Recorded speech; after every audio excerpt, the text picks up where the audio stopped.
राज्यसभा सांसद और भाजपा के राष्ट्रीय प्रवक्ता सुधांशु त्रिवेदी ने बुधवार को श्री महाकालेश्वर मंदिर में बाबा महाकाल के दर्शन किए। उन्होंने गर्भगृह की देहरी से भगवान महाकाल का पूजन किया। पंडित आशीष पुजारी ने पूजन कार्य संपन्न करवाया। त्रिवेदी ने कहा कि महाकाल के दर्शन से एक अलग अलौकिक और आध्यात्मिक अनुभूति होती है।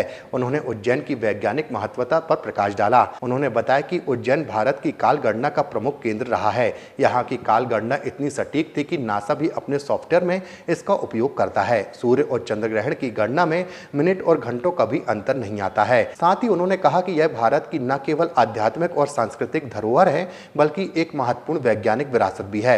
देखिए, ये महाकाल की नगरी है और जब यह अमृत काल चल रहा है, जहां भारत के कपाल पर आज एक नया स्वर्णिम इतिहास रचने का अवसर आया है, तो मैं सिर्फ ये ईश्वर से कामना करता हूं कि सभी भारतीयों के मन में यह भाव जागृत हो कि अनेकता में ऐक्य मंत्र को जन जन फिर अपनाता है और देखो प्यारा देश हमारा आगे बढ़ता जाता है। अगर हम यहाँ उज्जैन में महाकाल की नगरी में खड़े हैं तो मैं यह भी याद दिलाना चाहता हूँ, यह वह भूमि है जहाँ से की गई खगोलीय गणनाएं इतनी सटीक होती थीं कि आज नासा के प्लैनेटोरियम सॉफ्टवेयर में डालने पर भी एग्जैक्ट सूर्य ग्रहण और चंद्र ग्रहण की वही डेट और टाइम आती है। Forget about the day, minutes और आवर्स भी सेम होते हैं।